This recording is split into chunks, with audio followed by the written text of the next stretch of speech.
Assalomu alaykum. Xabaringiz bor, O'zbekiston Respublikasi Vazirlar Mahkamasining 2026-yil 20-yanvar kunidagi yo'l harakati xavfsizligini ta'minlash sohasini raqamlashtirish bo'yicha qo'shimcha chora-tadbirlar to'g'risidagi 11-sonli qarori qabul qilindi.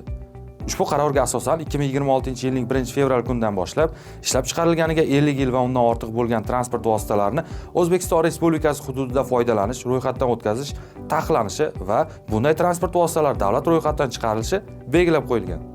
Hozirda Sirdaryo viloyati Ichki ishlar boshqarmasi, Jamoat xavfsizligi xizmati, Yo'l harakati xavfsizligi boshqarmasi mas'ul xodimlari tomonidan ishlab chiqarilganiga 50 yil va undan ortiq bo'lgan ma'nan eskirgan transport vositalarini aniqlash va davlat ro'yxatidan chiqarish bo'yicha tizimli ishlar amalga oshirilib, fuqarolar bilan profilaktik tushuntirish va targ'ibot tadbirlari olib borilmoqda. Barcha fuqarolarimizdan o'zlariga tegishli bo'lgan, ishlab chiqarilganiga 50 yil va undan ortiq bo'lgan ma'nan eskirgan transport vositalarini davlat ro'yxatidan chiqarish bo'yicha hududiy Yo'l harakati xavfsizligi boshqarmasining ro'yxatdan o'tkazish va imtihon olish bo'lim va bo'linmalariga murojaat qilishlarini so'raymiz.